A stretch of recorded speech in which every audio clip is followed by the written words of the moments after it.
Yunho went to his master's tomb, but upon seeing it, he felt no emotion and left the room. In the main courtyard, a funeral banquet was in progress, filled with people. Somi remarked, I thought it would be quiet, but it's quite crowded. Not only the 9 factions and the great clans, but even external forces and people from other sects have come. Yunho asked, how do you know so much? She replied, I've seen the people father meets without his knowledge. Yunho thought, impressive. Their father then told them, you have to speak with those people so they can eat here. Don't worry about him.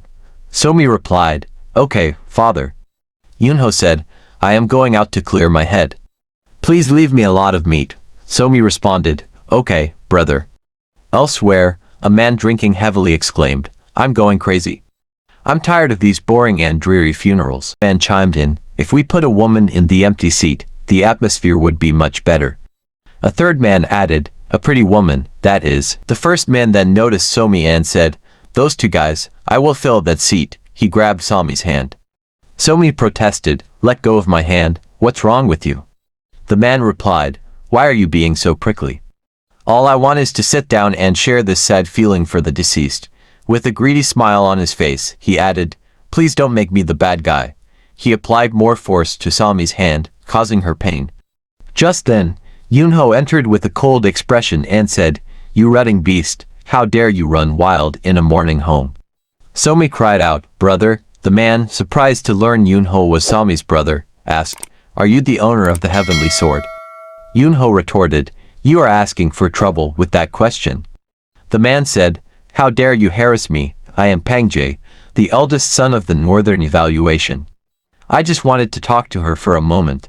Even if Yunho misunderstood his sister's overreaction, I can't believe he suddenly mentioned a rutting beast and harassed me. I think Yunho should apologize for insulting me. People whispered behind his back, that's funny, he's in trouble. Yunho declared, if you don't want to be humiliated in front of these people, apologize to my sister politely and quietly. Pangjae scoffed, look at this. A mere merchant with a little money thinks he is invincible. Yunho responded, look at this angry beast. Pangjae attacked with his hand, saying, this bastard thinks he can get away with just his mouth. But Yunho easily dodged it. Pangjae sneered, you have learned some skill. With a slight movement of his feet, Yunho made Pangjae fall to the ground, twisted his ankle, and said, I have learned this. Somi was surprised. Behind them, 2 men advanced to fight Yunho. Yunho simply avoided all their attacks and launched a counterattack, sending them flying. Pangjae yelled, I am going to kill you, you son of a. Without completing his words, Yunho mashed his head into the ground with his foot and said, son of a dog.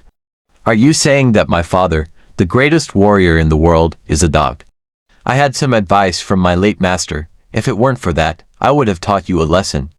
Guards arrived and asked, what are you doing, Yunho? The guards saw that Mo Young-soo and Seok Horyal, the heads of the family, and Pangjae were beaten up. They also saw Somi completely scared and thought, these idiots can't even distinguish their position seriously. Yunho said to the guards, it seems like you guys suggests I don't need to explain this situation. A guard introduced himself, the owner of Yunho. I am Namgan Hyan, the deputy head of the Haongdang, which is responsible for the rules of the Esiga.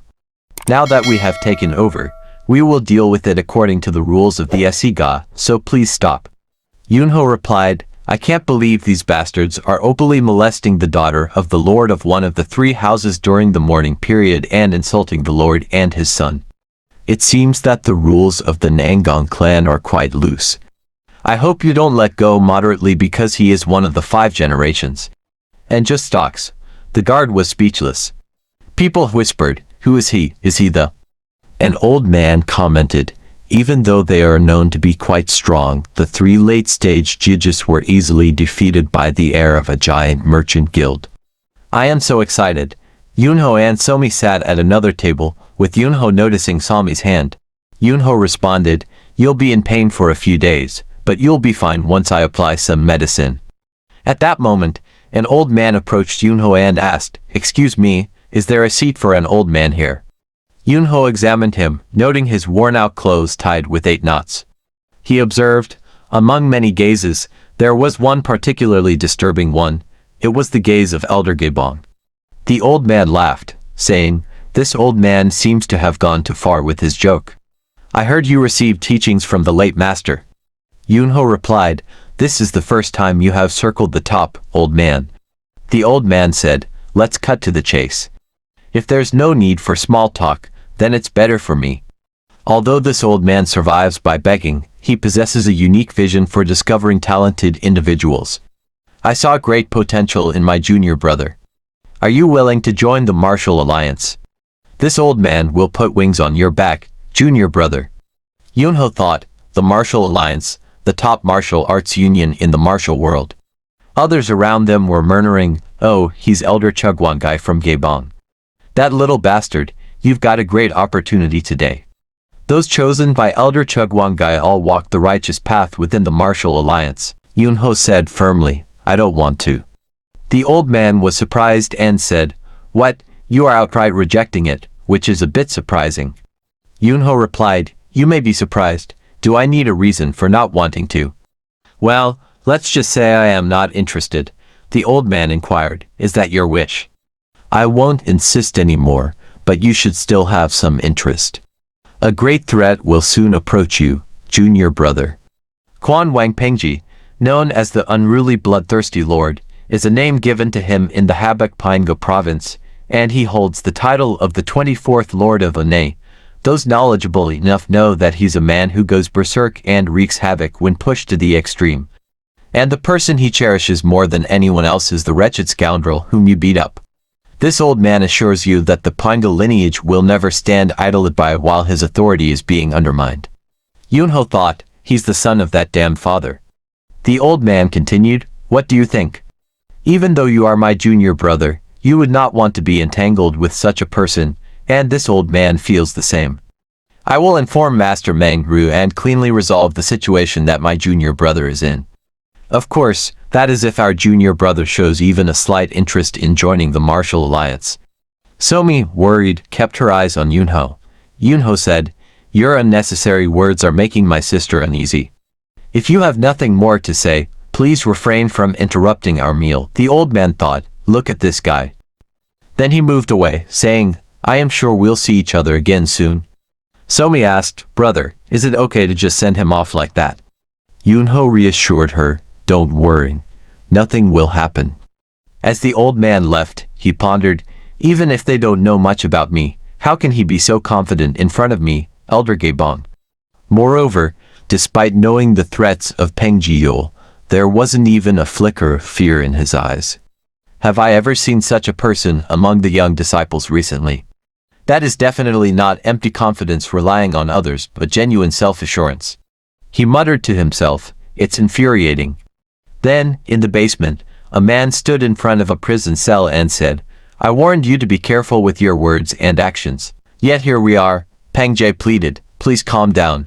The man turned to the guard and said, "It seems like things escalated into a heated argument, but is it necessary to imprison someone over it?" The guard responded, "I dealt with him according to disciplinary measures." The man retorted, "If the Lord of Habak Penga finds out, he won't stay silent."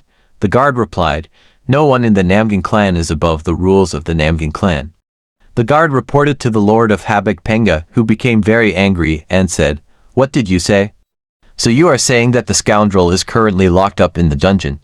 The man explained, "I tried to release him, but the elders are being stubborn." The Lord smashed a metal glass with his hand and said, "How dare those arrogant people?" He then called for Hapyeong Daeju. Daeju replied, "Yes, my lord." The Lord commanded, "Go and break both legs of that merchant's son." Daeju asked, "Are you talking about the son of Lord Kaon Hayang?"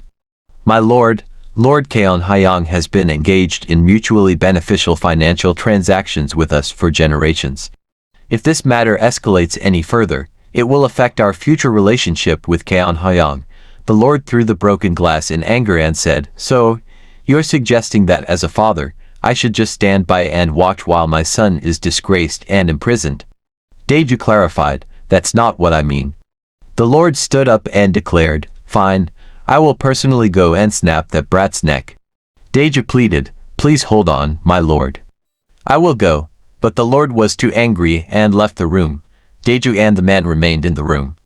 The man told Daeju, even though I am reluctant as well, what can we do when he holds that scoundrel in such high regard?